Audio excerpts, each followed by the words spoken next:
Hello, Tampa Bay fans. You're listening to The William Haynes Show, your online radio home for Tampa Bay sports talk and Rays postgame shows. Stay tuned throughout baseball season for live coverage after most Rays games with comprehensive coverage of all 162 games from April through October. Got something to say?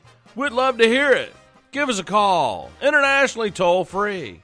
877-566-1020, or send us a tweet at WHBC Official.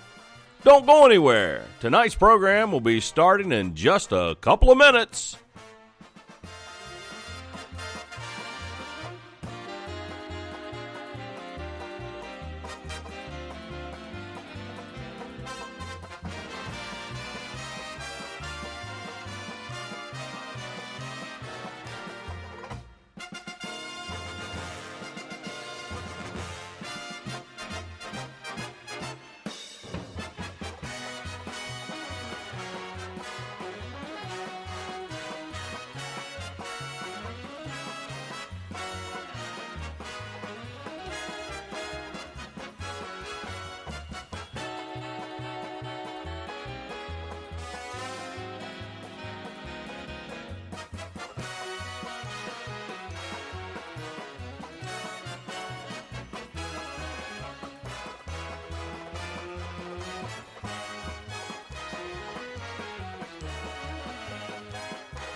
HBC. The Rays leave the tying run just 90 feet away. What else is new? It is a good evening to you and how you be. William Haynes here, you there, here at 4:35 on this early Thursday evening. This Rays postgame edition of the William Haynes Show is live from the WHBC studio in Tallahassee, Florida. The Oakland A's salvage a split today in Tropicana Field with their 3-2 win over the Tampa Bay Rays. The Rays also are now knocked back to 500, and as it stands right now, they're half a game back of where they were, which is 3.5 games of first place. The Oakland A's are back to having the best record in the American League, and they certainly played like it today. A lot of storylines coming out of this afternoon's contest. Of course, Shane McClanahan making his first career big league start, his first, I guess, big league regular season appearance, as he was the first ever pitcher in Major League Baseball history to make their big league debut in the postseason. And he was one of only 2 players overall in Major League history to play in a World Series game before a regular season game. Alberto Mondesi of the Royals several years back was the other. And I think this is kind of what everyone expected to get out of him. We knew he was going to be on a pitch and innings limit. He ends up going 4 innings and a no decision, 2 runs on 5 hits, no walks, 5 strikeouts, 59 pitches thrown. I thought he looked pretty good. I thought he was the same, pitcher that he was when we saw him last October. Of course, the new slider that he's working into the repertoire now. I erroneously said on yesterday's show that it was the changeup. Last year he was a fastball, and then kind of a curveball changeup off that. Well, this year a lot has been made of a new kind of slider that he's developed, a little bit cross between the slider and the curveball, perhaps. And he was working on it in the new pitching lab, I guess, that they have in Port Charlotte or wherever it is that they do that stuff. And he was using it quite a bit today. The fastball was high in velocity and had a lot of movement. It was, 97, 98 most times. And on 2 strike counts, you would see he would kind of reach back and get a couple more. And he hit 100 and 101 a couple times. And a lot of fastballs that basically moved like, I guess you would say cutters.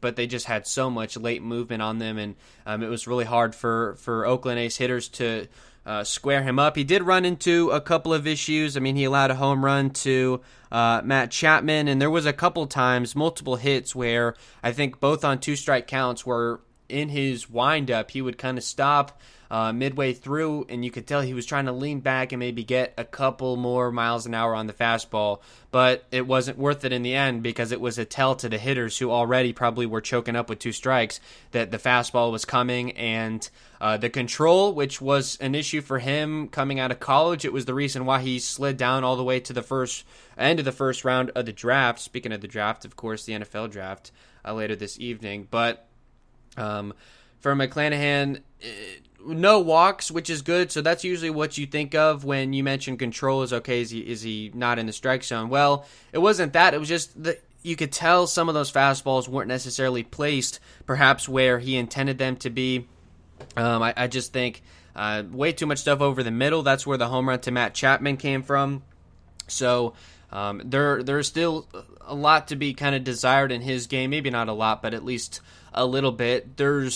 You certainly today saw the reason why McClanahan was not a big leaguer already. Of course, in the first inning, the 1-2-3 and a couple strikeouts, and everyone on Twitter saying, "Oh, how come this guy wasn't, up on the big league roster to start the year?" Blah blah blah. Kind of the same stuff that we always hear. But knowing the Rays, there's always a reason, and I can safely say, I know it's only one start, but Shane McClanahan by no means is a finished product. There's a lot of things that he can still work on. They activated him off of the taxi squad for this appearance, and they had to do some kind of roster maneuvering before this afternoon's game. So I don't know what their intention is. I think when they called him up, their intention was for him to stay and maybe be a part of the rotation and maybe go to a 6-man rotation. I don't know if that's still going to be the case. I'm sure they were probably pleased with what they got out of him. By no means, for a guy that's not fully stretched out, 4 innings to 2 runs is nothing to bellyache about. And then a bit of a surprise that came after that, which was Luis Patino pitching 2 innings of his own following McClanahan. He was pitching on 3 days rest instead of a typical 4 days rest, but Patino is not fully stretched out either. He basically matches his performance Sunday with 43 pitches in 2 innings. And nothing really, I don't have too much commentary on Patino. I mean, 1 hit, no walks, 2 strikeouts. There was 2 9-pitch at-bats and 1 8-pitch at-bat, and I think a couple 5-pitch ABs in there as well, which obviously 2 innings, 43 pitches, that's what drove the pitch count. We said after Patino's first start as a Ray that he had a little bit of Blake Snell in his game. I think kind of the same was true today, just that it's not necessarily a flaw in his game that I'm trying to say, but he had trouble putting guys away, and that's something he's going to need to be able to do effectively if he's going to work as a starter. This may be kind of a tandem thing that they mess with. I'm not exactly sure. McClanahan and Patino, and I guess was able to save a little bit of the bullpen. A couple not questionable decisions, but maybe you second guess them looking back. Although, I mean, Kittredge pitched 2 innings, 26 pitches, and he hadn't pitched in quite some time. I think almost a week or somewhere around there. It's been a little while since Kittredge has been on the mound, so he was ready to go, and he looked very sharp. And then in a tie game in the 9th, they have Diego Castillo pitch on a 3rd straight day. He had picked up saves the last 2 nights, and he gave up a 1-out walk and then a RBI double to Matt Chapman, who has had some success against Castillo in his career, and that ended up being the game-winning run. Maybe Brett Phillips could have had that play. He didn't exactly play it perfectly. He stepped in, towards home plate. The ball off the bat, expecting it to kind of be a shallow fly ball. It was obviously misread by him off the bat. But even if he had gotten a good first step, I'm not sure he still would have gotten to that ball. And he did have a throwing error charged to him to allow the Chapman to get the 3rd, but that didn't end up mattering. So Castillo ends up getting the loss, his 2nd of the year, and that's, I think, the 3rd or 4th time this season that the Rays have done that in the 9th inning, bringing Castillo in a tie game to try and go to extras. In that spot, I don't like it, and we had said going into today's game that the only way Castillo, at least in my mind, was going to come in was if it was a 1 or 2 run lead. Anything else, they would have entrusted the save situation to someone else, say like a Ryan Thompson or even a Lewis Head, who we didn't know at the time but was since activated to the Major League roster because Yoshi Tsutsugo was dealing with some adverse effects to the COVID vaccine, so already a couple of guys on the Rays have had maybe a little bit of an issue with that, but Yoshi we would expect would be back relatively soon.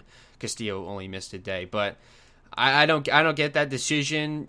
You're one game above 500, so I guess maybe that's the logic, is you're just trying to give your team a spark. And if you could have won today, it would have been a 3-1 series victory, again, over the best team right now in the American League, or the best record at least.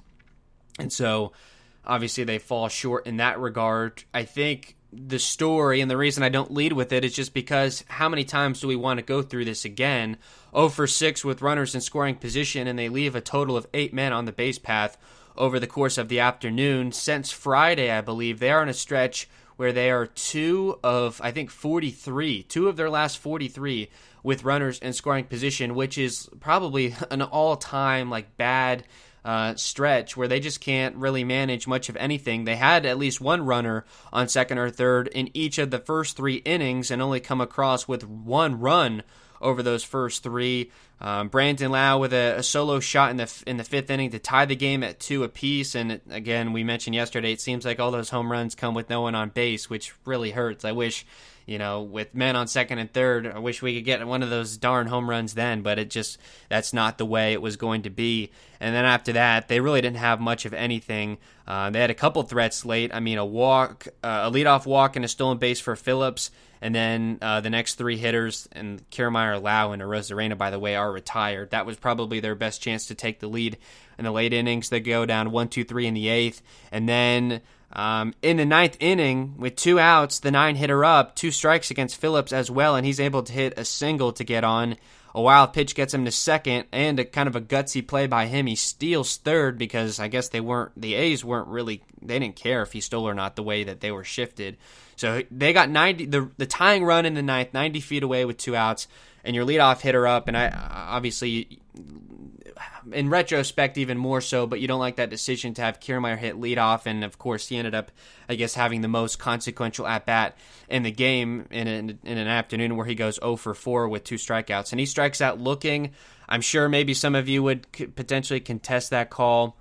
I don't really have a problem with it. I'm looking right now on the ESPN. I mean, it's within the zone. To me, it was got the plate, and it was at the belt, so it was just a changeup taken high and away from Kiermaier, and a guy that's so swing happy, and he chased the first 2 pitches of the at-bat, then worked the count full thanks to some kind of erratic pitching from Lou Trevino, and then on a 3-2 count with the runner at third base, and he just takes that pitch, which to me is very surprising. I guess he kind of likes to dig for those pitches low in the zone, and so he was, I guess, prone to take that one. So that's a tough way to lose a game for sure. It got exciting there at the end. That we haven't had that much this year, where in the 9th inning down, the Rays are able to put up a threat a couple times, but that's about it. So at least they put up a fight. But again, 0 for 6 with runners in scoring position today, and on a stretch where they're either 2 for 42 or 2 for 43, either of which is just horrendous. And let me do the math on that, because I think the last time we checked it was like an 0.56 stretch. So if it's 2 for 43, that's an 0.46 batting average in their last 43 at bats with runners in scoring position, which I physically, literally, I cannot express to you just how bad that is. There's nothing really that can quite quantify that outside of just giving you the numbers. And the fact that they've been able to win any games at all over this stretch is astonishing. I think this was their 8th game in a row that was decided by 2 runs or less. So, the pitching and defense has been tremendous, as we've said time and time again. And I believe their 20th or 21st game of the year out of 26 that have been decided by 2 runs or less. So all these games have been neck and neck, and so that makes it even more frustrating, of course, because if they could just come through a couple more times in that stretch, they're coming away with seemingly a lot more wins, but instead they're kind of sputtering in place, and right now they're back to 500 where they can't really seem to gain any momentum. They'll fall, 2 or 3 games under.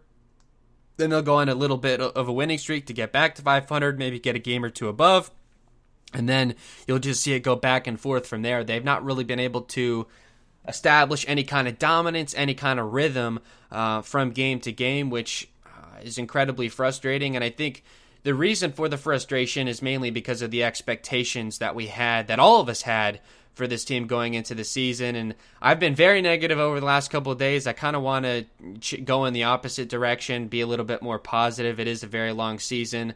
But, if this team was not expected to be in the playoffs and they're playing this way, then, you're upset about it. But you're playing with house money. But no, this is a time right now for the Rays where they're in the middle of a run right now. They were 2 games away from a World Series championship a season ago. And so if this is what ends up costing them in the long run, that's going to be something that obviously will haunt them. But a slow start to a season, of course, is nothing new for this team. I think in 2018 they started somewhere, 10 or 11 and 18. So hopefully it's not going to get that bad. They're 13-13 right now. It looks like the Red Sox are going to finish maybe 17-10 the month of April, so they could be 4.5 games back of first by the end of the first month. But thankfully, Toronto, New York, neither of those teams have really found their footing yet, and I think those are really the more so threats over the course of a long season. So and that's something that the broadcasters, whether on the radio or TV side, say all the time too, which is the Rays aren't the only team struggling right now. There's a lot of teams that are having these same issues with runners in scoring position, and you look at the teams that the Rays have played, like the Royals and the Athletics even earlier in this series, just very sloppy defensive play.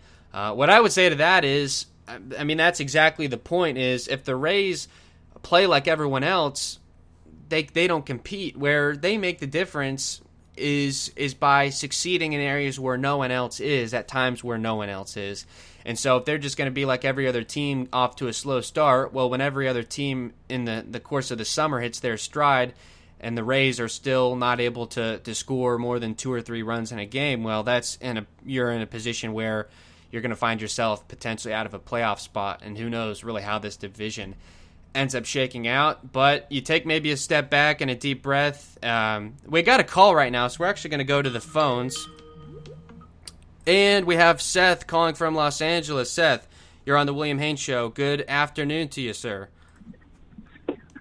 Hey, well, good afternoon to you too, or more evening on your end, I imagine. Right. Good afternoon. So what's on your mind? Obviously, you're not happy. No one is right now. Well, also, I think you can just tell by my tone of voice when I call on a loss, it's usually not a happy call.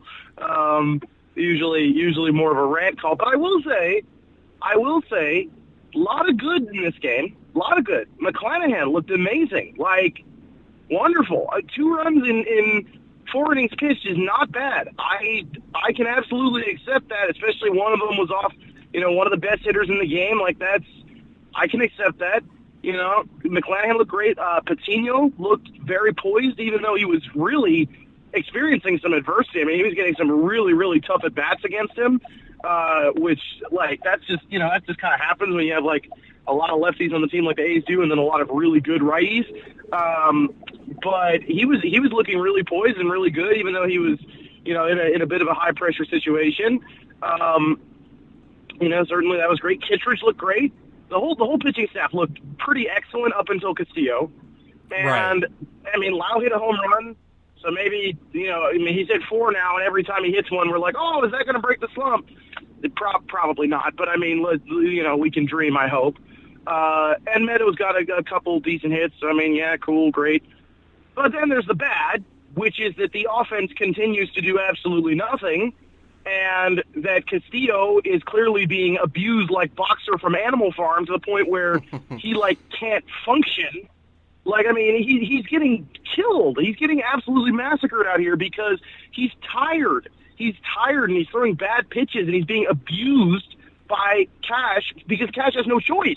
Who's Cash going to go to? He's used Springs twice in a row. You use him twice in a row, he might implode. He might, literally die on the mound. It comes to the point where we wouldn't be losing this game if we had Fairbanks. We wouldn't be losing this game if we had Anderson. And most importantly, we wouldn't be losing this game if the offense could actually do anything. We had the bases loaded in the second inning and did nothing. We had first and second, I think, multiple times, probably 3 or 4 times, and did nothing. kind of at the end of my rope with these clowns. I'm not going to lie. Some of them are really starting to bother me. Lau, I'm not going to complain about today, even though he did blow one of those runners in scoring position opportunities. He gave us a run. He gave us one back, and he saved multiple hits with really good defense today. So you know what? He gets a pass. But Adames at this point does not get a pass. Adames is playing like garbage. And I go back to my – I don't want to beat a dead horse, but I'm just going to go back to my original statement last week. I think they need to call up Brujan or Walls next. There has to be competition at that spot. Adames is not under enough pressure, and I think he needs to be under more pressure. I respect your point, and I think there is something to what you're saying. I saw something today which kind of validated something that I was seeing watching the games, where I think Adames right now, he's got what the sabermetrics counts as like 8 barreled up baseballs on the season, and a lot of those came in a deep Kauffman Stadium on cold nights. I mean, if things went a little bit more his way, I mean, he's got maybe 5 or 6 home runs, and they said on barreled balls, usually guys hit about to an 800 or 900 average on those. I like some of what he's doing at the plate. I don't like his general approach. He takes strikes across the middle early and then chases at sliders and stuff late in counts. I would kind of like to see that approach reversed, but he is making some good contact. Adames is the one guy that I think is really, really close, but maybe there's nothing wrong with competition for sure, but a little bit more patient on him. Other guys, not as much so, but Adames, I would say.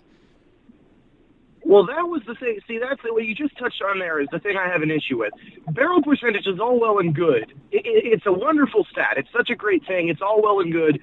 If you're a power hitter, Adames is not a power hitter. He is kind of a weird, like, somewhere in the middle kind of thing. Like, he has decent pop in his bat, but what I want to see from him more is hitting with runners in scoring position, getting clutch hits. I don't need him to get a home run every at bat. I really don't. You know, yes, barrel percentage is all fine and dandy, and he certainly has been incredibly unlucky with that. But you touched on his approach to the plate, and that is what is making me really mad right now. His approach at the plate is abysmal. It's awful in terms of, like, what he's doing as, you know, what he's trying to do. I mean, I didn't play baseball for very long as a kid, but I can tell you right now that looking at meatballs right down the middle every plate appearance is not going to get him anywhere, barrel percentage or not. Like you exactly what you said. He stares too much at right down the middle strikes. Randy started to have the same problem too, and that's really worrisome. He's starting to do the same thing, and that's bothering me too. Is, you know, we're starting to see him take way too many pitches that he could drive and just stare at them and not do anything with them. Meadows is doing the same thing. That all of these guys, their approach to the plate is looking not good right now, and it's really, really worrisome. It's the kind of thing that really scares me. And certainly the ninth inning is a great example of just a complete blown opportunity by Kiermaier, who was just out there chasing pitches and then looks at one in the zone, like right in the zone, right on the corner. I mean, admittedly, the ump had not called that pitch all night, so you kind of, like, the ump was also very inconsistent tonight, as they have been for pretty much this entire series, but, like, he pretty much just looked at a pitch that he could have slapped into the outfield and gotten Phillips home, and then we're in extras right now, and we're not even having this conversation. So it's the approach at the plate with a lot of these guys that is really starting to get on my nerves. And it's one of these things, like, I'm not the guy who's going to sit out here and be like, we need to fire coaches every time we have a bad start. But Chad Mottola is like, what does he do? What does Chad Mottola actually do? Like in all honesty, does he tell them to do this? Does he tell them to take it? Like, they're not Mike Trout. You know, taking pitches for Mike Trout was a great approach. I've seen him. I've seen the guy my whole life. I've been an LA fan. I know how he hits. His big approach, that what he always used to do is, and now he's doing it less, which is kind of interesting, but what he always used to do is take pitches in the beginning of at-bats and kind of let these guys get into deep counts and then punish them. That's not, none of our hitters are Mike Trout. So why are they staring at middle strikes? And who's telling them to do it? That's my question. I think, and that's brilliant on your part, Seth. I think you pose a really interesting question.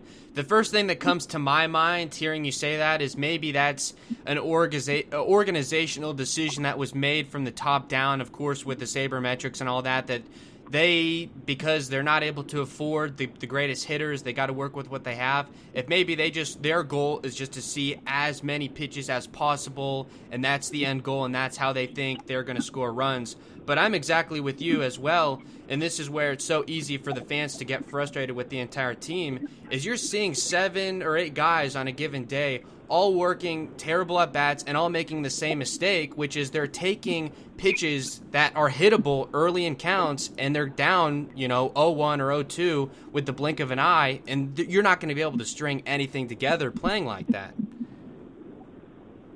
Phillips right now is one of the few people who is not doing this, and that is the thing. Like I was very much like getting frustrated with him in a lot of ways until this series. Phillips has been playing brilliantly this series. I am very impressed with what he's turned around in terms of offensive production. Like, and he wasn't the last out today. I'll give him credit. This man does not like being the last out, and you know what? That's a credit to him. He is absolutely a very, talented clutch hitter in terms of, like, not a talented hitter in general, but in terms of being in the clutch, 100%. He gets locked in the clutch, and he is a good batsman in that he takes at bats better than a lot of the other people on this team. I've noticed he's drawing walks. He's actually taking counts deep, fouling off a bunch of pitches, drawing walks, trying to get on the base test. When you're a guy like him who really doesn't have that much pop, like the homer that he hit that won us the series, or like stopped us from losing the series, that's a series split winning homer right there. We can thank him for the fact we didn't drop 3 games. He's very good at drawing those counts where he can actually get something to drive. Like, that's something I credit him for. Yandy was doing that well, and then all of a sudden decided to get desperate, like all the rest of these guys, and start, taking pitches that are middle and swinging at shit that's out of the zone. Sorry, excuse my language there. But, like, that's just not a successful approach. Like Phillips right now is one of the few hitters on this team that I will not criticize because he's doing a decent job. He knows full well that he is not a power hitter. He knows full well that that's not the kind of thing he's not even really like an average hitter. He's like, in terms of his career average, it's never really been above about 250 for his entire career. Not that he's had that much playing time to change that, but like that's just the case. It's never really been above like 250. So he's not even really an average hitter. What he kind of is reminding me of right now is like a 3 true outcomes, like Joey Gallo style hitter, like Joey Gallo but with no pop. That's pretty much what Phillips is right now. Is Joey Gallo, take away half the pop, double his speed, and that's pretty much Phillips. And that's, you know what? I guess I can live with that. If that's how it's going to be. If he can rack up OBP, if he can rack up OPS, get on the base paths, make some noise. He did a very good job in the 9th. A great job in the 9th. I mean, could he maybe have cut down the game-winning run? Maybe. It's possible. It's not impossible he could have caught that ball or cut him down at the plate like he did at the beginning of the game. But going 1 for 2 on outfield assists is not something that I'm going to criticize you for. Outfield assists are hard enough to get as it is. So going 1 for 2 on them, I'm not going to sit here and say, oh, he did a terrible job. Like, come on, you can't really fault the guy for that. He did a great. It should have been 4-2, really. Like, we should have even had a chance. The fact that he gunned down the runner at the plate in like the 3rd inning, that really saved us the game, and he gave us a chance to stay in it. So overall, Phillips has kind of been the only person I'm happy with today. Phillips in the pitching. Everybody else just needs to do something. I don't know what, but whatever it is, they need to do something. I'm at the point now, the series Phillips has had, I would like to just see more guys work at bats like him, like guys like Kiermaier or Adames. A lot was made of Kiermaier's long interview after that Tuesday night game where he stepped in front of Arozarena, and Kiermaier verbatim admitted that the score and the situation dictated him trying to press there. He said, if we were winning and the team was playing better, I wouldn't have even thought about it, but because it was tied and the team wasn't playing well, I felt like I had to make a play, and I really think that transfers over to the other side of the ball as well. I mean, these guys are very obviously pressing, and if they could all just do their job, like the old Bill Belichick adage, just do your job, go line to line, pass it off to the next guy, we would see kind of these things disappear, but it's like you're just falling into a deeper and deeper slump with each day. Yes, it is exactly. And Kiermaier, I thought that interview was cringeworthy. I thought that was one of the worst team player attitudes that I've ever seen in my life. It was the kind of attitude that you'd expect from, Kelly Leak.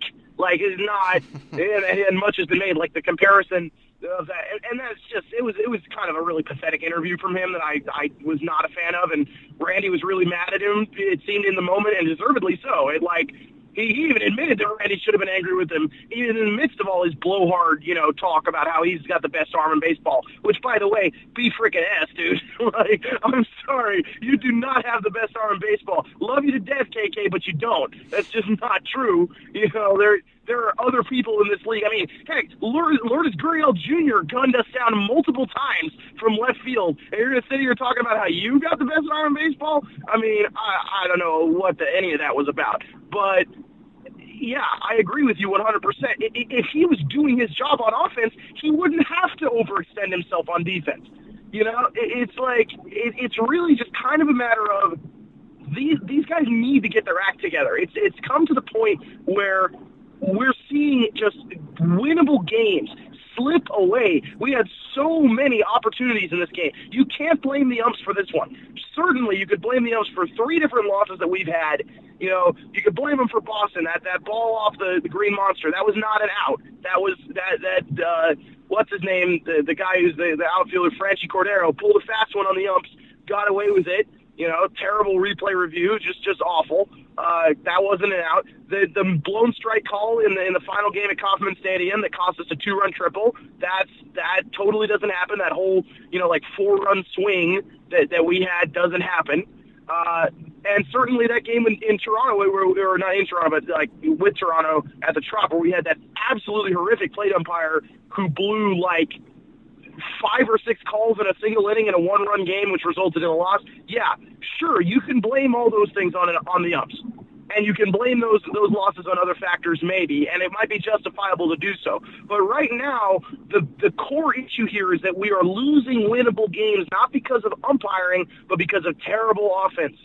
The bullpen has locked down. They've kind of come into their own. They have figured out the situation without a lot of our big arms, and some of the big arms might be coming back. What it sounds like is that on this next road trip to Anaheim, which, by the way, I'll be at the May 4th game in Anaheim, so I can do live coverage for you if you want. But this next road trip, we're supposedly going to be getting back McHugh, who's not very good, but whatever, and Reed and possibly Fairbanks. And okay, great, wonderful, that's fantastic.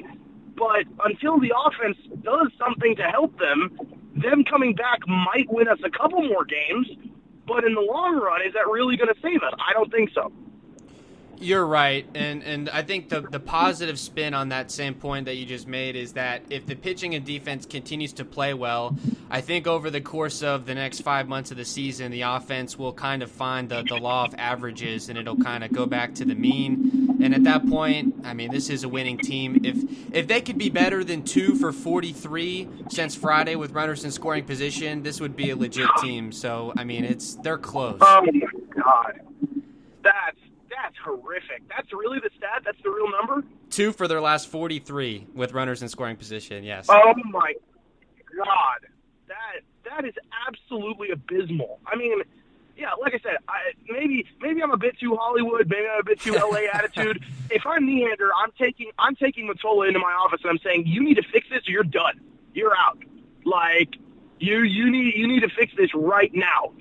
We have too many talented players to be going 2 for 43 with runners in scoring position. That is abysmal. That is absolutely pathetic. And I mean, a lot of that falls on, these guys that are supposed to be big bats like Lau, who have been just doing nothing. Certainly you can't blame him for today, but there are plenty of other games where you could point directly at him and say, where were you? Like this.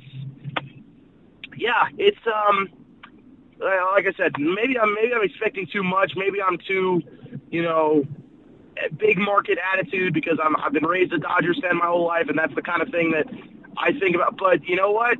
Andrew Friedman had tremendous success the second he moved over to LA, and it makes you wonder why that is. Like, besides the money, is there something else to that team's approach that is different than ours? And my answer to that is it kind of seems like they put an emphasis on good pitching, but they also put an emphasis on good offense. And right now, I'm not really seeing that from this team. Yeah, that's a good point. Seth, before I let you go, is this going to be your first ever time seeing the Rays in person next Tuesday? Oh, no. No? Oh, no, not at all. No, I have seen the Rays in person probably 5 or 6 times. I was supposed to go to the Dodgers game that we ended up getting blown out because it was like a 2-game series. We lost like 6-1 the first game, right. And then there was that epic comeback in the second game that was actually very similar to World Series Game 4, except that Meadows hit a game-winning homer instead of a walk-off double. But I was supposed to go to that first Dodgers game. Didn't make it to that one due to a quiz that I had to take and I couldn't miss in one of my college courses. But I did go to an Angels game that same year. I went to the game where we blew them out 12-3 because Trout wasn't there, and Trout's gone, Shohei's gone, and Morton just pitched an absolute gem. And the offense went off. Like everybody was hitting homers left and right. Adames, I'm sitting here criticizing him half to death, and he hit a homer in that game that was about, probably like 2 rows away from me. Like I barely missed getting a hold of it. It was so.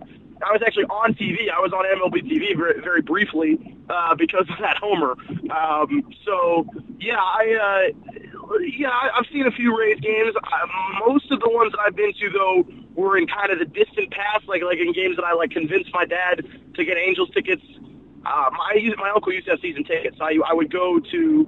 He still has them for the Dodgers. He used to have them for the Angels. I would go to Angels games, and my dad, who's a heathen Blue Jays fan, would go to the Blue Jays games. And we met Roy Halladay at one. That was pretty cool. I mean, we had a lot of fun times before we didn't have those season tickets anymore. We went to a lot of AL games. So yeah, definitely. It's not my first time. It's my first time in about 2 years doing it. And I'm interested to see who ends up pitching because they kind of moved the rotation around weirdly. From what it sounds like, they're gonna still have the same rotation, I guess. Yeah. So we might get Glasnow, I think. Glasnow, I'm looking on ESPN. They have him for game 1 of the series. The Tuesday game that you're going to, they've got Fleming against Quintana in that one. What? I don't know how that's possible because Fleming's going to be pitching. What? No, that can't be right. We'll see. Because Fleming. Yeah, no, that's wrong. I don't know. Assuming the same rotation, because Cash said that they were adding McClanahan and they used Patino as well, basically like a tandem. They added him to kind of stretch out because they had no off days. They had this run of 17 games with no off days. So, I mean, because the Houston series is 3 games, correct me? Is that right? Yep. Right, so the Houston series, Friday, Saturday. So I would expect, tomorrow they're saying Yarbrough's starting, so that means Fleming should be the next day, then Hill, then Waka the first day in Anaheim, and then we should be getting Glasnow. I'm pretty sure. Yeah. Assuming that is what happens. If that's the plan, yeah, then you're right. Yeah, because I guess ESPN just assumed they were skipping that part in the rotation, and if Hill's still a part of it, that would be that extra day. So that would be cool, man. Seeing Glasnow out there. Oh, God, if I could get that lucky, I was hoping. My hope was that I could either get Glasnow or now that when they added McClanahan, I was like, oh, maybe I can get him. But it sounds like, I would think, barring any ridiculous change, Cash made it sound like he was going to run the rotation as normal. So barring any change, I think I get Glasnow, which means I at least have a little bit of hope that we'll win that game. I was really terrified, because I haven't been to an Angels-Rays game with Trout healthy and with Shohei healthy. So I was sitting there thinking to myself, oh, man, am I going to go to an Angels game and just watch the Angels, completely flip the script on the Rays from last time and just absolutely blow them out? I was freaking out a little bit, thinking to myself, oh, no, what if I get Walker or something and it gets blown out? But then I checked the numbers and I was like, okay, I should be getting, at first I thought I was going to be getting Yarbrough, at a Yarbrough and then probably Patino opening. And then they said that that McClanahan was in, and I was like, oh, maybe I'll get him, maybe he's next, and then now they're saying that they're not going to skip anyone, so I'm pretty sure I'm getting Glasnow. If I can get that lucky, I'd be pretty happy. There was there was talk that Monday was going to be a Glasnow-Shohei matchup.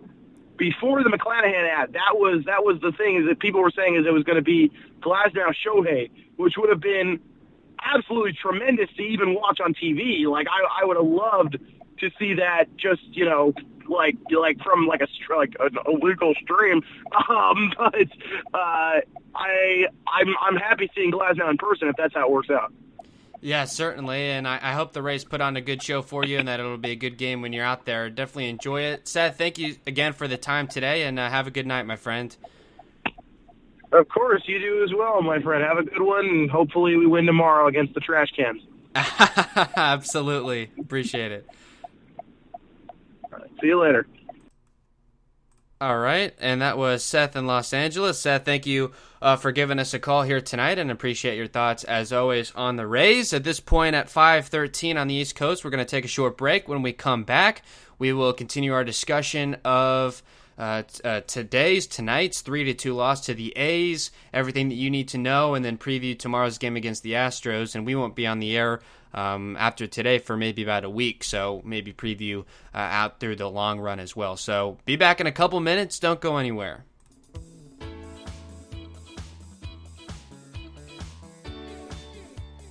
You're listening to the Rays Post Game on the William Haynes Show. We're live most nights within 15 minutes of the final out to break down everything that happened in that day's game and take listener phone calls to get your thoughts. As always, you call the show at 877-566-1020 or tweet the show at WHBC Official. Like you to remember that archives of previous shows can be found on this show's page on Spreaker.com and also on the WHBC YouTube channel. We look forward to having some of you on the show. Thanks for calling in.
Sports Radio 101.9 FM. Sports Radio 636. Sports Radio HBC.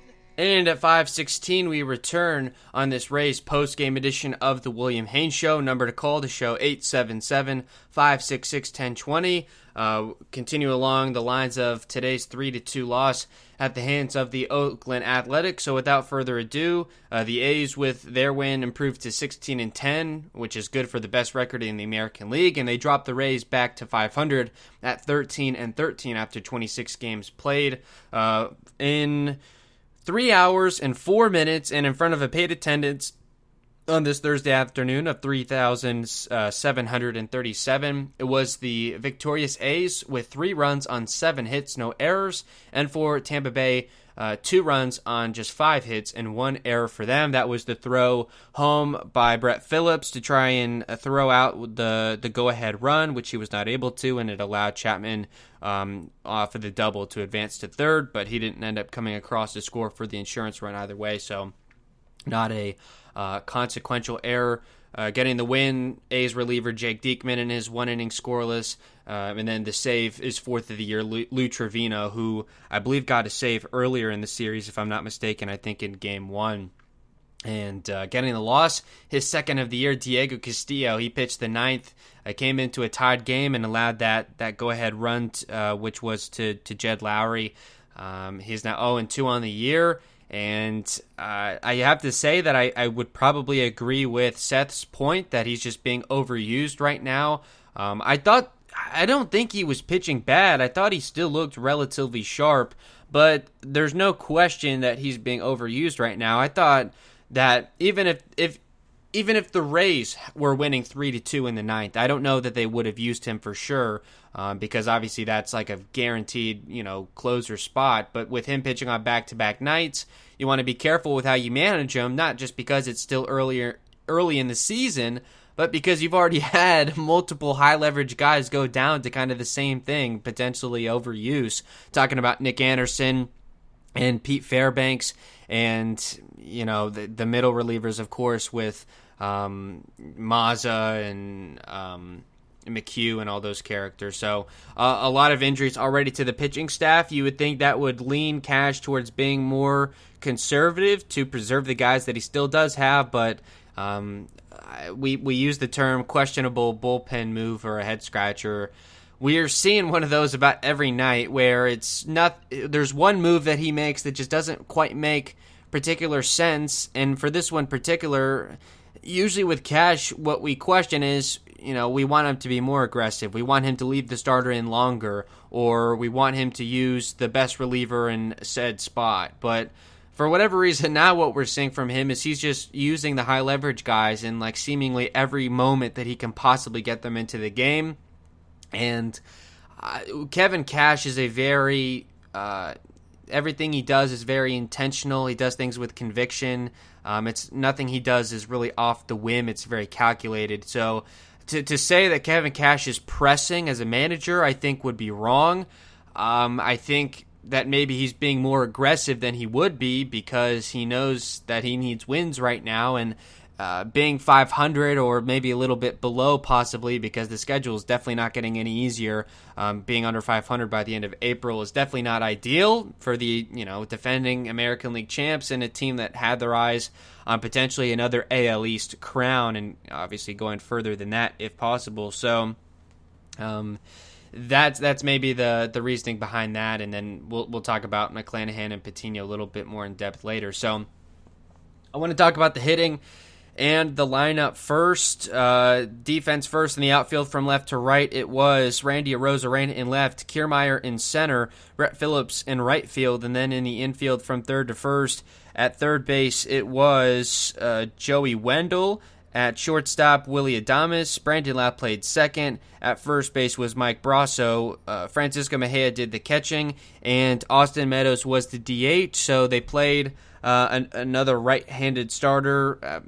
They're coming off this stretch where they played all those lefties. I think it's going to skew back to the norm where you're going to see obviously more righties than not. Maybe 2 out of every 3 games is against a righty on average. I don't know for sure, but that's kind of a guesstimate. So we'll see kind of this lineup return back to normal.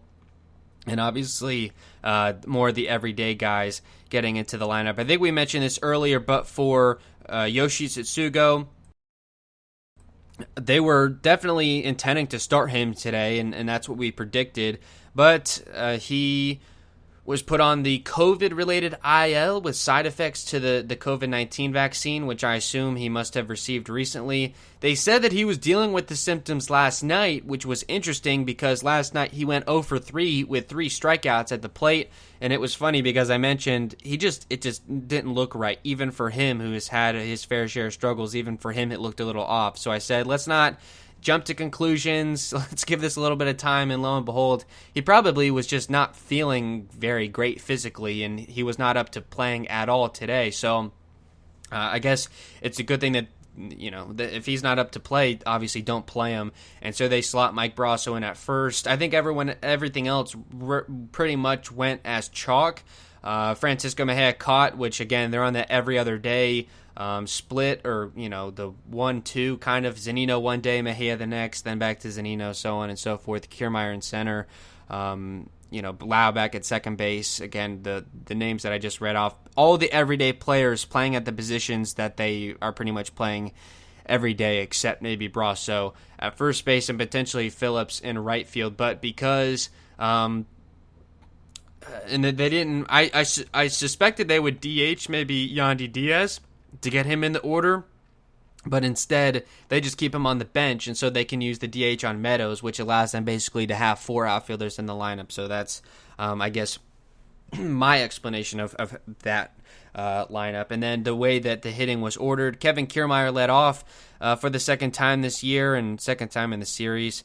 Brandon Lau batted second, Randy Arozarena third, Austin Meadows hit cleanup, Joey Wendell fifth, Mike Brasso sixth, and a 7-8-9 of Mejia, Adames, and Phillips. Overall, I don't have a problem with this from the top down. I don't want Kevin Kiermaier hitting leadoff anymore. I like the move to have him do it a couple of days ago because the team clearly needed a spark then, and they probably still need one now.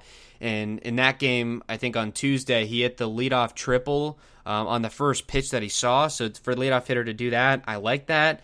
The only thing short of a home run, which is fantastic to get a 3-bagger right off the bat, and they were able to cash that in for a first inning run, which, by the way, on a little side road here, I believe the Rays right now, they are 11-5 on the season when they score first, and they're 2-8, I want to say, when their opponent scores first. And today was one of those rare games where they actually did score first, including in the first inning, but went on to lose the game. But Kiermaier, bad game at the plate, 0 for 4, 2 strikeouts. He has gone back into a slump. He was really good off the injured list. Came back at the kind of the middle of that first homestand, that last game against the Yankees, and then against Texas, and then who did they play after that? They went to the Bronx, and then in Kansas City. That's when he was playing well, and then he had some of those good games against Toronto at home. But in this series against the Athletics in the 4 games, he finishes the series 1 for 13, and so his average is back down to 220. He's not working good at bats either. I want to be careful with this because there's no need to be too overly negative on a guy, and Kiermaier has done so much over the years, but I truly believe he's playing hero ball right now, and the only reason I'll accuse someone of that, because obviously that is kind of a lofty accusation, was because of the quote that I mentioned with Seth earlier, which was that his reasoning for basically pressing on a play where really no center fielder, I don't care who you are, should be doing that. I don't care if you're Mike Trout. I mean, the play was to Randy. Let Randy make the play. He was able to set himself up, body positioning, momentum, that he was the best guy to make that throw home. And Kevin Kiermaier said, if we were winning 4-1, the thought wouldn't have even crossed my mind. If the team wasn't playing bad, that thought wouldn't have crossed my mind. So he's taking this slump as a team personally, and he thinks it's on him and him alone to change things.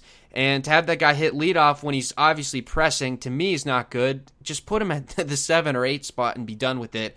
And if he's going to go back to what he was doing before, which was to hit singles and go 2 for 4 every night and maybe pick up a stolen base, then that's fine, and that's what you get from him. But keep him at the bottom of the order, because it seems like he's got this mindset, especially when he hits at the top of the order, like he needs to come through. He made the final out on the game, obviously, which was a really tricky at-bat, and I agree with Seth as well that pitch was a strike, and kind of what a bizarre at-bat. He chased 2 pitches low, then took 3 balls, full count, and then just took a changeup high and away. As a lefty, if he could have just gone the other way with that, into shallow left, Phillips at third base, that ties the game. But he obviously likes to really pull the baseball and do all those kind of things. So I guess the pitch outside is not really his thing. And so, I understand the 3-2 approach, that maybe that's what you would take. But the other side of that coin, you're the final out of the game and there's 2 strikes against you. You got to swing at that, I think. And all you're doing is just pushing it off to the next guy, which was Brandon Lau. So that's not necessarily a horrible thing, who had the home run today. But, that's what you get. But like I said, let's put him towards the bottom of the order, tomorrow or this weekend, whatever. And then Brandon Lau, who batted second a couple of days ago as well, they're just kind of trying to find a good home from him. Yesterday, he was not in the lineup yesterday. The day prior, he hit in the 2 spot as well, and I think the day before that he was hitting in like the 6 hole. So they're trying to find a good home for him right now. I think if all was going normal and he was kind of that MVP caliber, or not even that far, but the player that he was supposed to be this season, he would be the everyday cleanup hitter. You can't do that right now because you don't want him really coming up with men on base a lot. But you put him at the top of the order, that's fine. Randy in the 3 spot, anywhere 1 through 3, I think is a good home for him. And I would rather him probably bat 2 or 3 instead of lead off, because usually Yandy or Meadows is going to lead off, and if they get on base, have Randy to drive him in. Meadows, who hit cleanup, I think that's fine as well. I'm not quite sure what to think of Meadows right now. He hit a double in his first at bat, which knocked in a run as well. But that should have been a flyout, by the way. It was in right center, and Laureano and Stephen Piscotty out there. Neither of them called it, and so they just kind of jogged over to the play, and the ball just dropped right between them. I mean, that's a routine flyout, and so that would have ended the inning. I don't even really give him credit for that, but in the box score, he'll finish the day 1 for 4 with his 6th double of the year, but I'm not a fan of really what he's doing right now on either side of the plate. Having Joy Wendell at the middle, the order is fine. Brasso, I think, at the 6th spot is good because he's on a rough patch right now. Another 0 for him, 0 for 3. And then the bottom is fine. Adames should be batting towards the bottom of the order at the 7 or 8 spot. And then Phillips, I think, is a perfect 9-man. I would even like to maybe tempt with having Yandy at the 9 spot. I'm not sure they would do it, but that would be good, meaning the 9-hitter right now oftentimes is leading off innings and things like that. And so if you got a guy on the 9 spot that can get on base a lot, that you flip the order over to Randy and Lau and Meadows and Margot or Wendell, whoever's up there that are your better hitters. And because the goal is you want those guys coming up with men on base, and that's just the way that the games have been going this year. So that's something. And Phillips, I think, I got no ill will against Phillips right now. He's kind of on a bit of a tear. He hit the game-winning home run a couple days ago.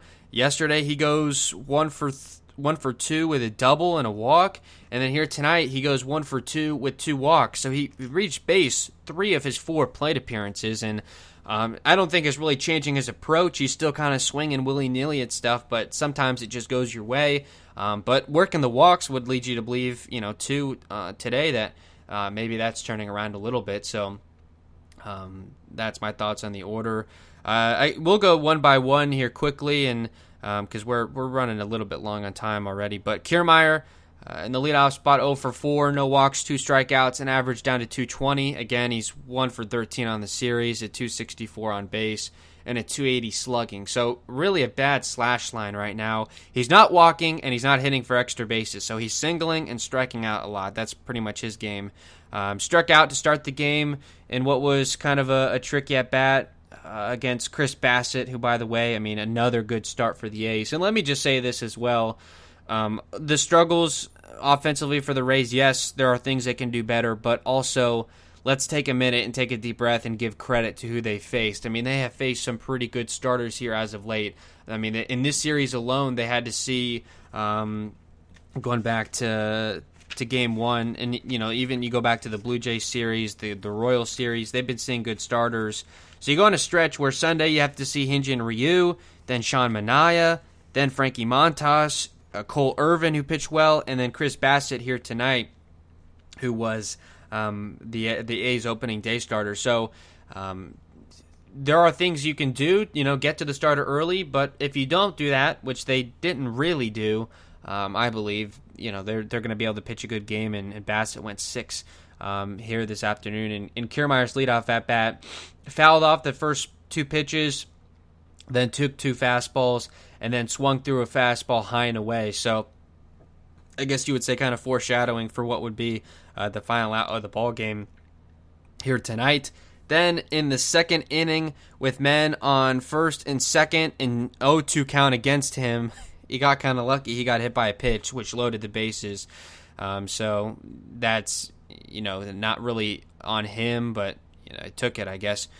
Grounded out in a 1-2-3 in the 4th. Popped out to start the 7th inning, and then, of course, struck out looking with the tying run 90 feet away for the final out to end the game. So he's kind of the I don't know what kind of phrase you want to use, but a lot of the stuff, I guess you could say, kind of fell on him, and that last at-bat was a tough pill to swallow. But played fine in center field. Brandon Lau batting second, 1 for 3, 2 runs scored. A run knocked in as well. That's the home run. No walks, no strikeouts. An average that's up to 167, if you can even say that. An OBP of 293, so he's getting on base a good amount. He got hit by a pitch in the first, and there was 3 total hit by pitches issued by A's pitching, and if I'm not mistaken, they were all by Chris Bassett, so that was kind of strange. I don't know if that's what he's known for, but that was Lau's first at-bat. Then flew out to center with the bases loaded in the second. I don't have a problem with that at-bat. It was actually pretty well. It was kind of a line drive into center field, and I think just where Laureano was playing him, you just catch the bad break. A lot of times, at least looking off the bat, I mean, that was a base hit, and that would have scored probably 2 runs in that moment. So maybe he's getting a little bit closer. To lead off the 5th inning, he hit that home run. I think it almost went off was it the C ring? It was well struck. Or no, not that, but it cleared the seats in right field. It went like all the way to the wall, like of Tropicana Field, which was insane. 431 feet to right, and we've seen him do that before. Got a cutter at 88, kind of middle in, which is perfect for Lau. And something I haven't seen from him in a little while. I mean, this was his 4th home run of the year, which is kind of surprising with how bad he's looked, that he's still got 4 homers to his name. No Mikey Zunino leading the team with 6, but what he's known for, he's a smaller guy. You wouldn't assume he's a power hitter, but he generates so much power and bat speed with his hands. He can whip those hands around in a hurry, and you could see he was just keyed up for that pitch, and he absolutely obliterated it. And that tied the game in the bottom of the 5th. So good on him for that. Flew out to right in the 7th with 1 out, and a man that was standing at first base, that was Phillips, and he later stole a base with 2 outs to Randy, who we'll talk about in a second. And then that was his day. He finishes 0 for 3 again with the home run and hit by pitch mixed in there as well. Didn't strike out, so that's good too. And then I think the fly out to right was not a bad fly out either. Yeah, that one went all the way out to the wall. That one could have gotten out as well. So Seth mentioned it, and I've said it before too as well. Every time with all these guys, but Lau specifically, every time you fall into that, is Brandon Lau going to break out of this? It's finally time for him to come around, and then he'll go back into the slump. So I'm not going to speak it out into existence, but certainly hoping that will be the case at some point here shortly. And played a good second base as well, including like playing into the shift in shallow right and having to make some good throws and getting over to those baseballs. So that was good to see from him. Overall, a good game, absolutely. Batting in the 3 spot, Randy Arozarena, and an off night for him. His batting average dropped 13 points, which is a good reminder of where we are at in the season. 26 games played. 0 for 4 with 3 strikeouts, an average that's down to 287, and on base of 343. A tough game for him. Certainly, just was chasing stuff. Honestly, I think he was just a victim of good A's pitching today. They lined up their A bullpen, Petit, Diekman, and Trevino. So, just a tough break, and you're going to have off days. He's been one of the Rays' better hitters, so this is not a Randy Arozarena like slander campaign, just an off night, I think, for him. Struck out swinging with a man on first and 1 out in the 1st inning, then grounded out a comebacker to the mound to lead off the 3rd. Struck out looking to follow the Lau blast in the 5th, and struck out with a runner at second base and 2 outs in the 7th. So since that one was the most consequential, let's look at that one. That was against Yusmeiro Petit, so righty on righty matchup there. Took a strike, a hittable pitch, 84 miles an hour, which is his cutter, which is his fastball basically, kind of middle. So that's a tough break. Then takes a couple pitches outside, so it's 2-1. Chases a pitch outside the zone, strike 2, and then can't line up a curveball, 73, but it was in the zone, and he just didn't time it right. I mean, it's the 84 cutter and the 73 curveball, so obviously if he was gearing up fastball there, he wasn't going to get it, and that was a good pitch by Petit. I think it's Petit. Just a tough at-bat for him. It just happened to come in what was a big spot. and that was his night. Austin Meadows batting third, the DH, 1 for 3 with a run knocked in and a strikeout. He's now batting .217 on the year, an on base at .337, a slugging of .434, and he DH'd, so was not playing the field. Hit an RBI double with a man on first and 2 outs in the first inning, but again, as I said, that's a routine flyout.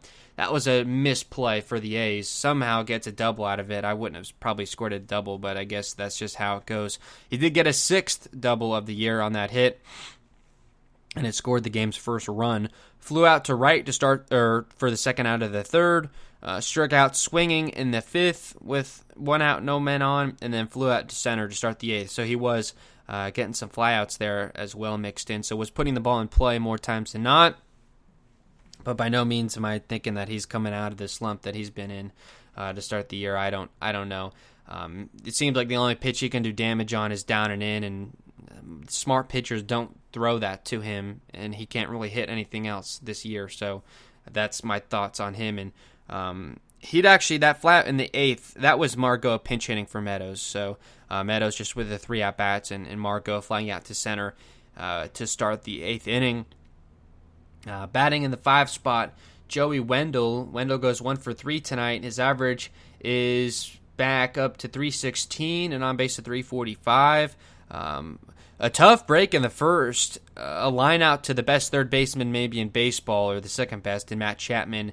That probably would have been a double down the line with Meadows standing at second. So he put the ball in play, and it was well struck. So I give him credit for that. Then hit his 8th double of the year with 2 outs, bases empty in the 3rd, and of course the Rays don't do anything with that.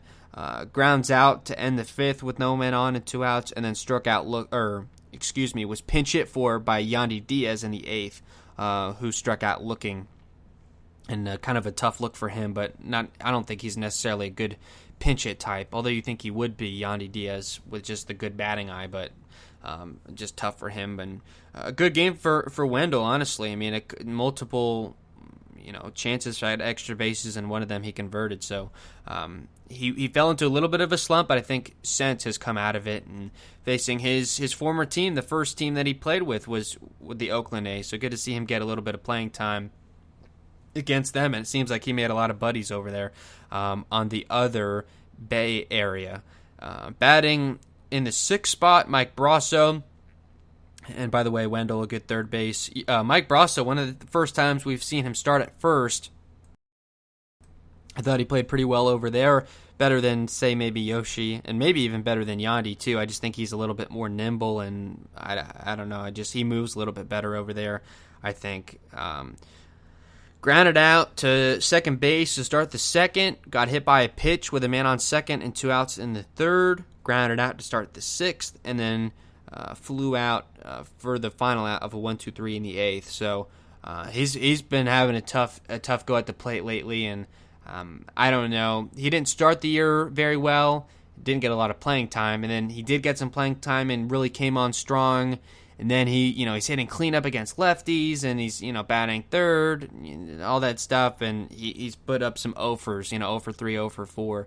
And so he finds himself 26 games into the season with a 185 average. So he's still a critical part of this team. I think he's the super U, but not really having a starting job anywhere. But he could play just about anywhere. Corner outfields, corner infield, could play first, second, or third. And they say he can even play shortstop with him doing that in spring training. So very versatile.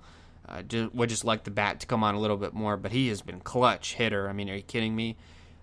7 hitter Frankie Mejia, and he was good catching tonight, catching McClanahan and Patino and all those guys. He goes 1 for 4 with a strikeout, an average that's down to 306, and on base at 327. In the 2nd inning with 1 out, he hit a 6th double of the year, and was able to get to third base when the Rays loaded the bases for Lau, and that was a tough break, a tough moment in the game, no doubt.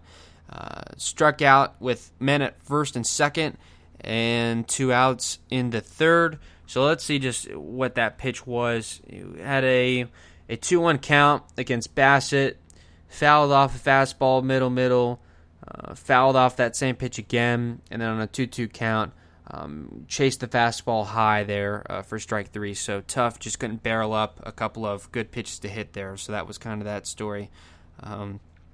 Grounded out to first base in a 1-2-3 in the 6th, and then grounded out to second base to start the 9th inning. So didn't come up late, but had some, had that double there early is all I can say. And he had 2 doubles his last start, so has really been doing well in that regard. Willy Adames in the 8th spot, and I don't even need to go look at the pitch by pitch because I can tell you, and we already talked about it a little bit today, so I don't want to really hammer this in because I do like Willy Adames a lot. I do. He struck out swinging with a man on second and 1 out in the 2nd inning. Struck out to start the 4th.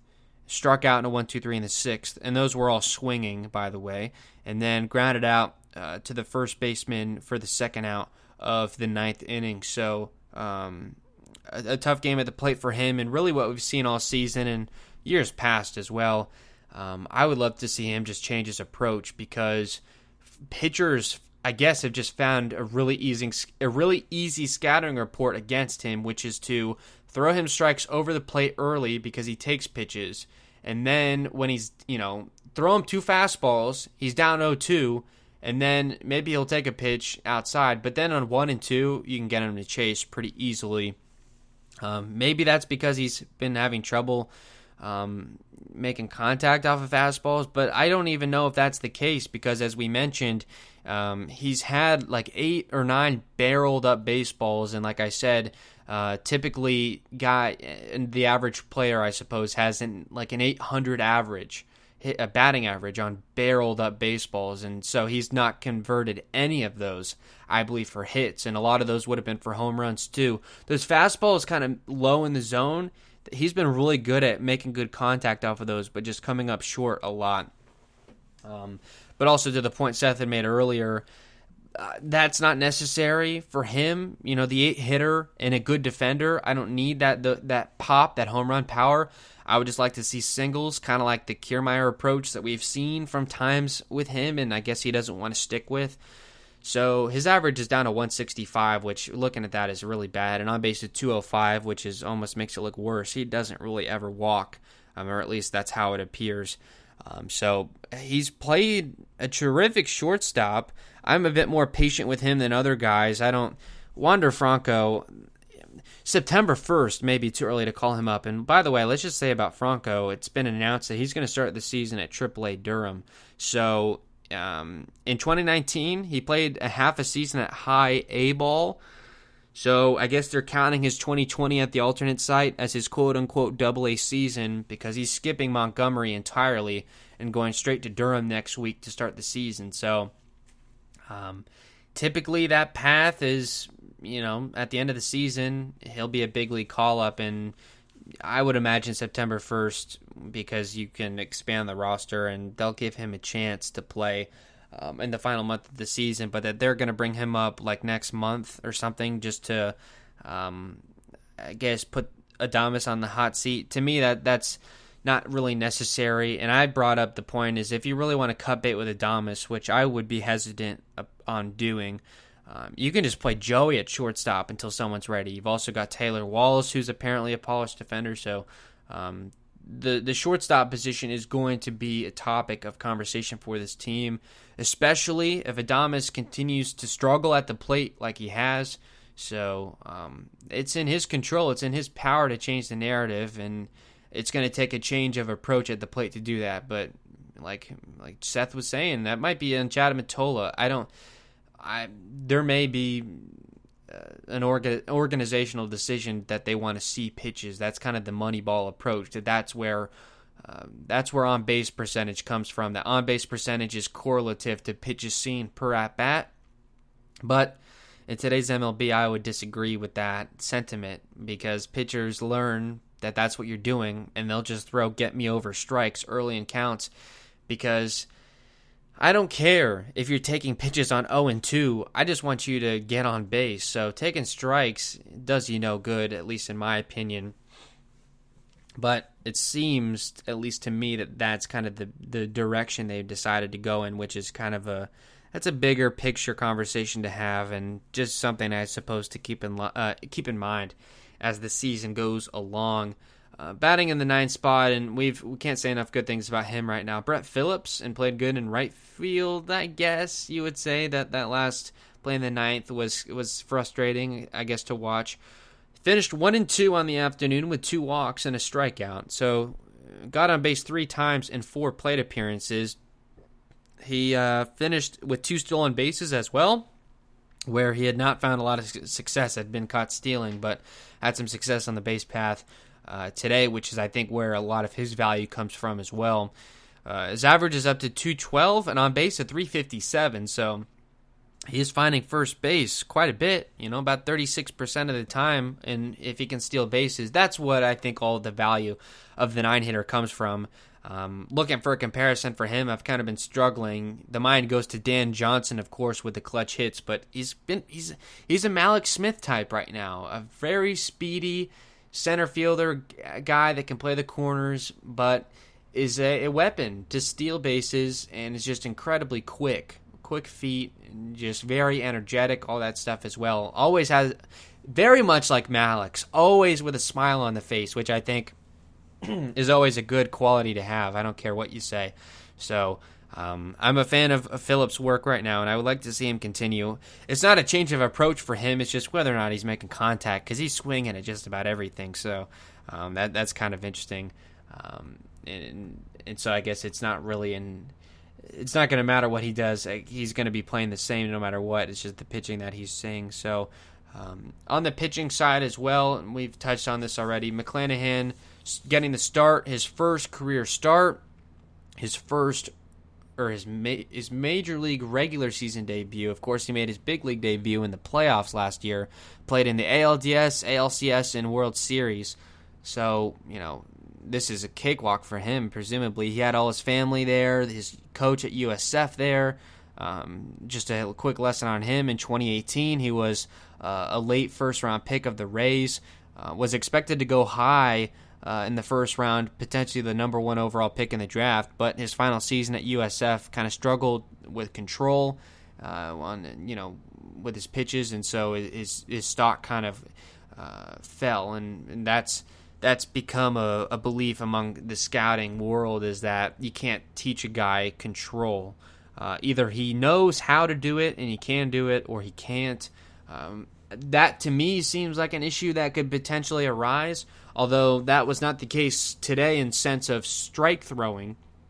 Gave up 2 runs on 5 hits, 5 strikeouts, and no walks either. 59 pitches thrown, 42 for strikes. I saw some belly aching that he got the quick hook, but anyone who did their homework would know he was only throwing 4 innings at the alternate site, and of course you want to be careful with him as it was anyway. And I think the situation of the game kind of dictated that, I don't mind the decision. Faced 15 batters, threw a first pitch strike to 9 of them, so is good in that regard. That's a metric I always like to look at. The fastball is terrific. Again, can reach triple digits on 2-strike counts when he wants to. But as Dave Wills was saying on the broadcast, there's a tell for him. With 2 strikes, when he hesitates, pauses for a second in his windup, it's going to be a fastball, and it's probably going to be getting plate. So multiple guys geared up for that. I want to say Elvis Andrews and maybe Tony Kemp in there as well. I think they both hit singles, and I want to say those were the 2 plays where that occurred, and it could have even happened more times than that. The slider, I thought, was working pretty well. Has the changeup and curveball also, but we didn't see as much of that. But he talked in spring training about wanting to be kind of a 4-pitch guy, so maybe matchups kind of dictated that.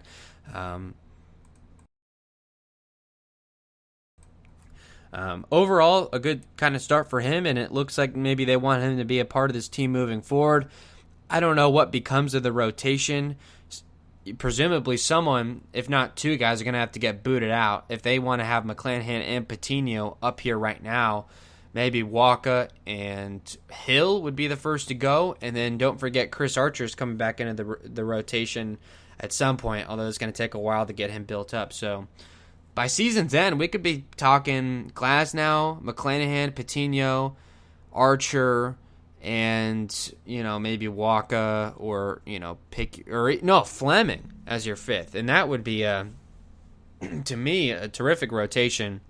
And it's only a matter of time before that's achieved. I think the Waka and more so the Hill signings, that was not the expectation was not to be getting starts, I don't think, out of those guys come September. I think by that point, McClanahan and Patino may see time at AAA. I don't know. You would obviously assume that would be the case. Honeywell as well, a guy that I forget about. They've got all of these guys that they want to get time, and I stand by that. McClanahan still has work to do. I know velocity was there, but he hung a couple pitches. I know a home run to Chapman. You don't really blame him. Chapman's a terrific hitter, but a double to Laureano. 5 hits over 4 innings. So a whip that's over 1, which is, below average. So, but in, 4 inning sample size, obviously, is very small. But he's not a polished product by no means. And that's my point, is everyone clamoring for them to bring up every Tom, Dick, and Harry, and there's a reason why that's not being done. Patience is always a virtue, as they say.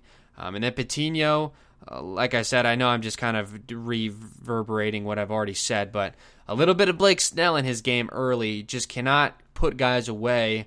At least what we saw today. 2 9-pitch at-bats, an 8-pitch at-bat, and 2 5-pitch ABs. Drove his pitch count to 43 over 2 innings. That matched, I think, his pitch count, or right around there, from his last time out. So, to me, that's not the guy that they're trying to build up. Maybe that was matchups, and at that point, have pitch in the 7th inning in a tie game. I don't know for sure if that's what they want. So, that could have had something to do with it. But if they want him to start, they would have needed to have him go like 55, 60 pitches, and they didn't do that. So I don't know what the thought process is there, but he looked fine. Only 1 hit, no walks, and 2 strikeouts. So neither McClanahan or Patino walked anybody.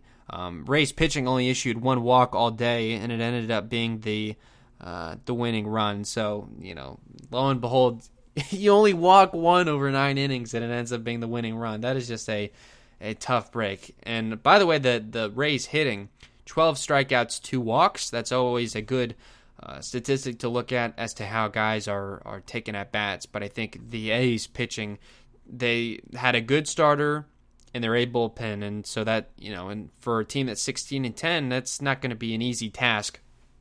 And so, when I mentioned earlier about, if pitching and defense stays where it is, and the hitting finds the law of averages, what I mean by that is that you're not gonna face, the number 1 team in the American League. Like, that's not gonna happen. You are gonna see the Detroit Tigers, and I'm just trying to, who's even like low in the standings, the Baltimore Orioles, or the Texas Rangers, even, who they struggled against, but whatever, the Cleveland Indians, etc. You're going to see teams that aren't to that caliber, and if you can perform better offensively, at least against those teams, you can at least stack wins there. So, lately they face good pitching. The Royals, the Blue Jays lined up well, and the A's had 4 very good starters, I believe, in this series. And you're kidding yourself if you don't think the A's are a serious contender. I didn't think that going into the year. I thought the Astros would easily beat them in the AL West, but it's going to be a battle out there on the West Coast. So you split a 4-game series with them. I don't really have a problem with that. And the final notes on the pitching: Kittredge, who hadn't thrown in quite some time, through 2 perfect innings. I like to see that. Retired, mostly the bottom of the order, and then got Cana out for the 6th out. And then Castillo, I don't need to stress any more on that. It just, I don't like the decision. I don't think it was the right move. Ryan Thompson was available. They had Lewis Head, who was called up, and for the 2nd straight day got optioned back after the game for Sitsuga, who's coming off the IL with the vaccine effects. So they had guys, and they had guys fresh. Hunter Strickland as well. Maybe not, but that you would want in a tie game in the 9th. But I don't think there's a good explanation for using Castillo in that spot on a third straight day. I think you're kind of playing with fire in that regard, and with the situation that you have with the injury list already being filled with pitchers, it's just not smart. It's not smart managing, and so just, I guess, fingers crossed that it doesn't end up coming back to bite you. And also, you got Houston coming into town this weekend. Certainly not using him tomorrow, and you may not be able to use him Saturday either. I don't know exactly how that works, how if a guy pitches 3 straight days. 2 days off may be in line. I don't know, because you do have to be careful with how many innings a guy pitches in a week, obviously, as well. So, and again, using him in a tie game to me just makes no sense, because, okay, if he pitches a perfect inning, best case, okay, you walk it off, but for an offense that's been performing poorly, it's probably going to extras, in which case you're going to have to move to someone else and can still lose the game. So it's just the risk versus reward there just does not line up. So that's me signing off on that. But again, a series split against the best team in the American League. Take it, move on. Understand that they're 2 of their last 43 with runners in scoring position, and that they're going to win a lot more games, obviously, when they can get that turned around. We don't have a ton of news on the post-game front. Yarbrough is going to start tomorrow, which obviously is a surprise, at least I think. And then Lewis Head got optioned again. Like I already said, it was the pregame move because Setsugo goes on the COVID IL. Head comes up. After the game, Head goes down. Setsugo comes back because it was just a one-day thing. And so that's how they'll move forward. Looking at the schedule here, a little bit of a programming note. I may not be back on the air until the following Tuesday, May 11th, against New York, that 7 o'clock game. So that I may not be doing a post-game show like at all next week. I'll be moving back home, finished up my spring semester at college, and kind of squaring those things away, and got to get the new WHBC studio up and running, and so that's obviously a process. That in combination with the West Coast road trip next week, a lot of 9:30 games. So I wouldn't be going on the air until about 1 in the morning, which I know you guys have jobs, you have lives. There's not necessarily an audience for a show at 1 o'clock in the morning. So, and I'm not going to be on the air this weekend either. So, unfortunately, I would love to talk about this Astros series because it is such a compelling kind of narrative, and anytime you get to see them and fans back, etc. But so we'll have the Houston series to talk about, a 4-game set on the road against the Angels in LA, a 3-game set in the Coliseum against the Athletics, and then there'll be an off day, and then the following Tuesday they'll be back home against the New York teams, the Yankees and Mets. And so we'll be back then.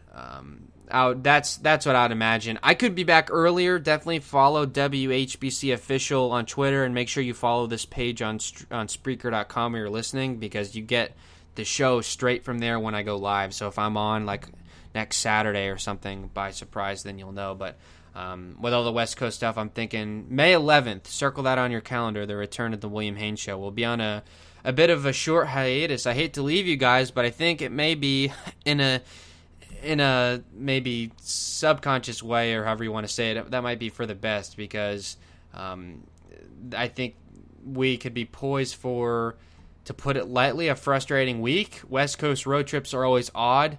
The Los Angeles Angels have been playing pretty well as of late, and we just saw the Oakland A's, so the schedule's not getting easier, and they haven't really done this since 2019. I know they've been on the West Coast, in San Diego with the playoffs, but in this fashion, it could get weird. And of course, who knows? You've got Houston coming in this weekend.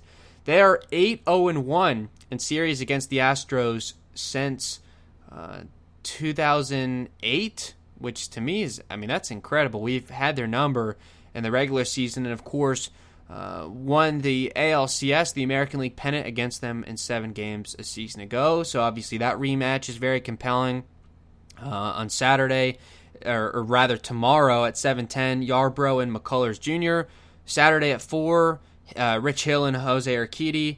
And on Sunday, 1 p.m., Waka and Javier. So the Astros, as far as I can tell, will miss Greinke, but those are three pretty good starters, Christian, Javier, and I think we saw him in the playoffs last year, if I'm not mistaken. And so it's not going to be easy sledding. Right now, the Astros are 13-11. They are 2 games back of first in the AL West. In their last 5 games, they are 4-1. They have a 3-game sweep against the Mariners, who have been playing pretty well. And then they split a couple games against the Angels, again, in their last 5. So not an easy team. Again, obviously we know that.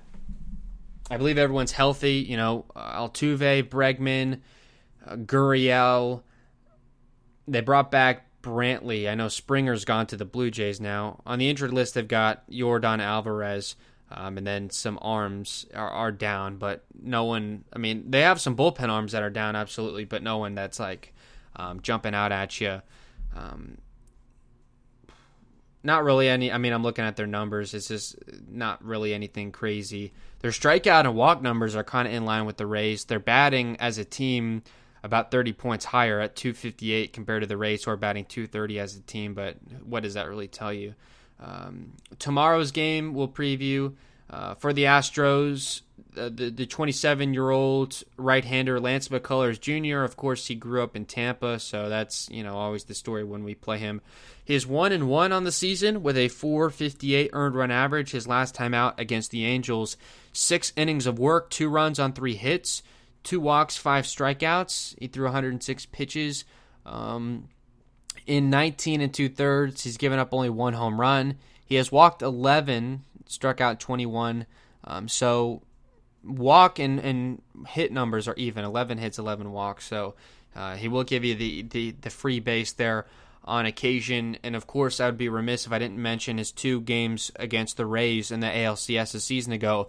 In Game 2, through 7 innings of 1 run, well, 1 earned run, the 4 total runs. That was the Altuve error, of course, if you recall, on 4 hits, 2 home runs, no walks, 11 strikeouts. And then in Game 7, as we will always remember, 3 2/3, 3 earned runs on 4 hits, 2 home runs there as well, 1 strikeout, or 1 walk, rather, 7 strikeouts. So they had his number, I would say, relatively speaking, last year in the ALCS, and would love to see them get up to a hot start, because that's always great to see. Knock the starter out early, obviously. And then for the Rays, starting outright, surprisingly, Ryan Yarbrough, the 29-year-old left-hander, is 1-2 on the season with a .428 earned run average. His last time out against the Toronto Blue Jays behind an opener, 5 2/3 scoreless on just 3 hits, 1 walk, 6 strikeouts, 88 pitches. His last 2 times out, you could tell he was really, really nibbling the corners, not really pitching across the plate very much. We know that's kind of his style anyway, but you look at his 2 starts previous where he, 10 hits, 9 hits, and then 6 earned runs in both of those. He really has changed his approach since then, and I like the direction that it's going. Obviously, I would love to see him behind an opener tomorrow, but that's potentially due to circumstance. You look at who they have on the roster even right now. Castillo is out tomorrow, like no ifs, ands, or buts. Lewis Head got optioned down, so you don't have access to him as of right now. Kittredge, who pitched 2 innings today, no, you wouldn't open with him. That's a bad idea. You already used Patino today.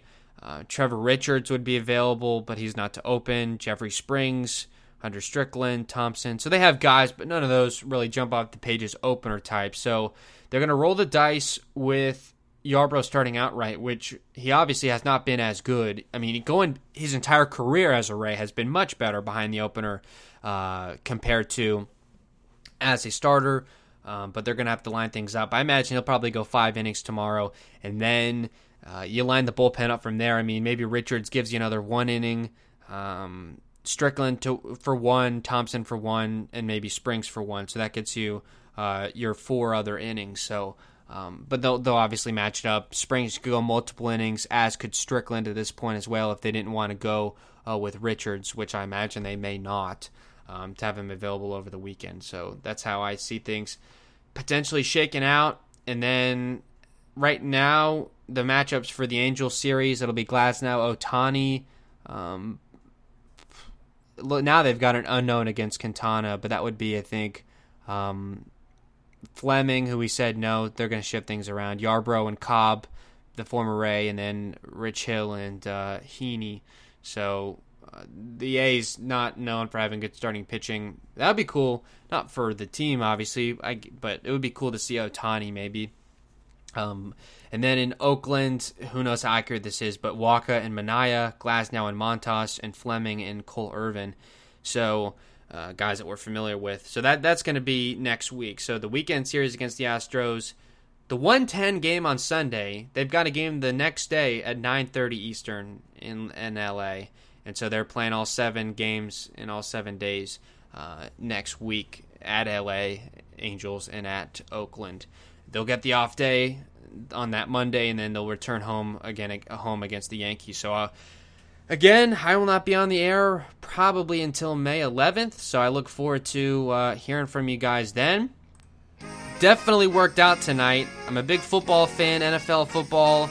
We got the NFL draft coming up in just a couple of hours. Thankfully, not a night game for the Rays, so hopefully you guys can enjoy the draft. Very curious to see how things go. I don't talk a lot of football anymore, but very interested to watch the draft. Thank you to everyone who tuned into the show today. Thank you to Seth who called in. Definitely follow us on Twitter at WHBC Official. Subscribe to the show where you're listening on Spreaker.com for all updates. Obviously, when we're live next, it'll probably be May 11th, so a little bit of a hiatus. Hopefully the Rays catch some fire. Would love to see that. Again, thanks for listening, tuning in, and as always, we'll talk to you next time.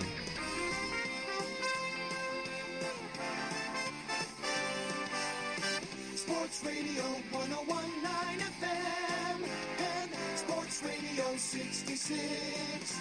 The Fan. HBC. W